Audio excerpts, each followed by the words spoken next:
BJP नेताओं को मिला सरकार में दायित्व का तोहफा। लंबे समय से कर रहे थे दायित्व का इंतजार। राज्य सरकार ने बीजेपी के वरिष्ठ नेताओं को सरकार में दायित्व दिए हैं। मुख्यमंत्री पुष्कर सिंह धामी ने जनहित में वरिष्ठ पार्टी नेताओं को विभागीय दायित्व सौंप दिए हैं। हरक सिंह नेगी को उपाध्यक्ष और साथ ही अपराधी की वरिष्ठ नागरिक कल्याण परिषद का जिम्मा दिया गया है और ऐश्वर्या रावत रुद्रप्रयाग को उपाध्यक्ष राज्य महिला आयोग का जिम्मा दिया गया है। गंगा वेस्ट को उपाध्यक्ष राज्य महिला उद्यमिता परिषद का दायित्व दिया गया। श्याम अग्रवाल को उपाध्यक्ष उत्तराखंड आवास सलाहकार परिषद का दायित्व दिया गया। शांति मेहरा नैनीताल को उपाध्यक्ष वरिष्ठ नागरिक कल्याण परिषद का दायित्व दिया गया है। भगवत प्रसाद मकवाना उपाध्यक्ष उत्तराखंड सफाई कर्मचारी आयोग का दायित्व दिया गया। हेमराज बिष्ट को उपाध्यक्ष उत्तराखंड राज्य स्तरीय खेल परिषद का जिम्मा दिया गया है और वहीं रामचंद्र गोड को जो है उपाध्यक्ष वरिष्ठ नागरिक कल्याण परिषद का जिम्मा सौंपा गया। पूरनचंद नैलवाल को उपाध्यक्ष प्रवासी उत्तराखंड परिषद, रामसुंदर नोटियाल उपाध्यक्ष भागीरथी नदी घाटी प्राधिकरण का जिम्मा दिया गया है। सायरा बानो उपाध्यक्ष उत्तराखंड राज्य महिला आयोग का दायित्व दिया गया। रेणु अधिकारी को अध्यक्ष राज्य महिला उद्यमिता परिषद का जिम्मा दिया गया और वहीं रजनी रावत उपाध्यक्ष समाज कल्याण योजनाएं अनुश्रवण समिति का जिम्मा दिया गया। ओम प्रकाश उपाध्यक्ष उत्तराखंड पारिस्थितिकीय पर्यटन सलाहकार परिषद का जिम्मा दिया गया।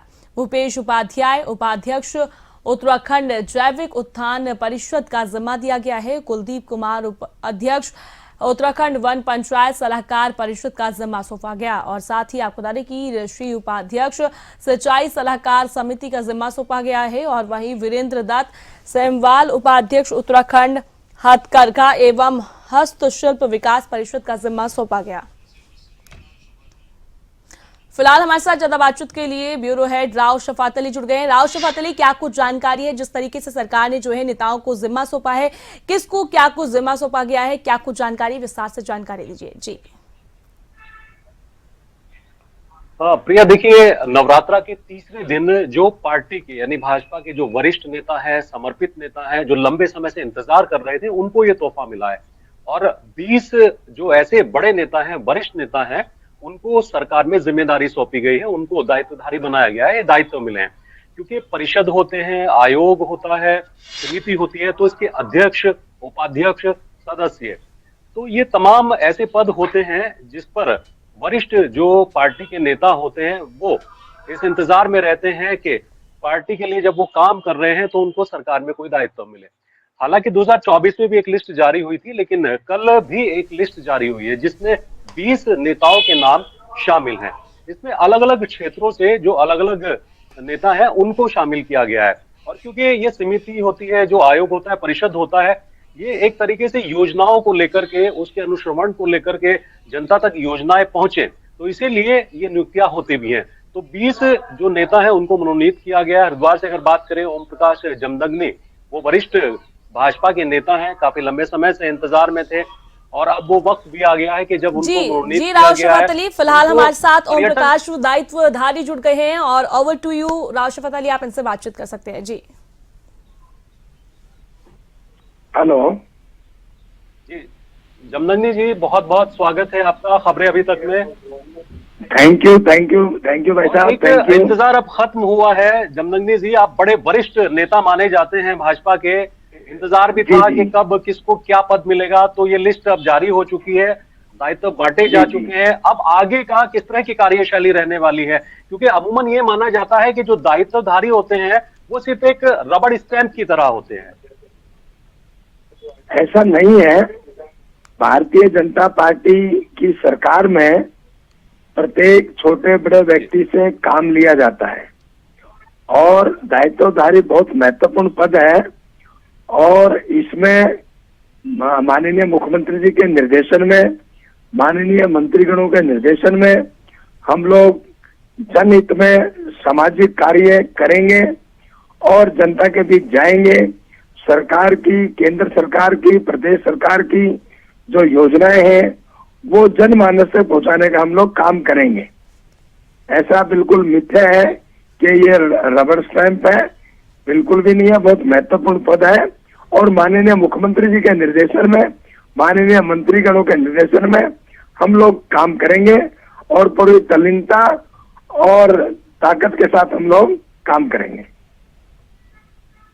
ओम प्रकाश जी, बड़ा महत्वपूर्ण आपको एक जिम्मेदारी मिली है, जो दायित्व है वो पर्यटन सलाहकार के रूप में आपको मनोनीत किया गया है। बहुत सारी संभावनाएं हैं उत्तराखंड में पर्यटन को लेकर के, आगे किस तरह के कामकाज रहने वाले हैं, क्योंकि पर्यटन में जो संभावनाएं हैं उससे लगता है कि उत्तराखंड में अभी वो काम नहीं हो पाया, आकर्षित नहीं कर पा रहे हैं अभी उस पैमाने पर, बड़े पैमाने पर उत्तराखंड वासी। जी जी, ये मेरे सामने बड़ी चुनौती है और मैं इस चुनौती को स्वीकार करता हूं और मैं माननीय मुख्यमंत्री जी और माननीय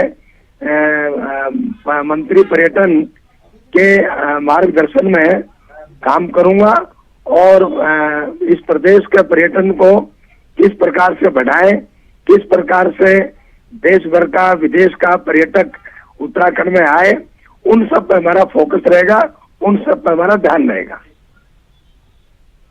अब पूरे राज्य में देखिए 20 लोगों को ये सौगात मिली है, अभी एक लिस्ट और जारी होनी है, कुछ पद अभी खाली हैं, लेकिन हरिद्वार की अगर बात करें तो आपका नंबर सिर्फ आया है, बाकी किसी को ऐसा पद नहीं दिया गया। क्या कोई राजनीति से इसको संबंधित कह सकते हैं कि अभी?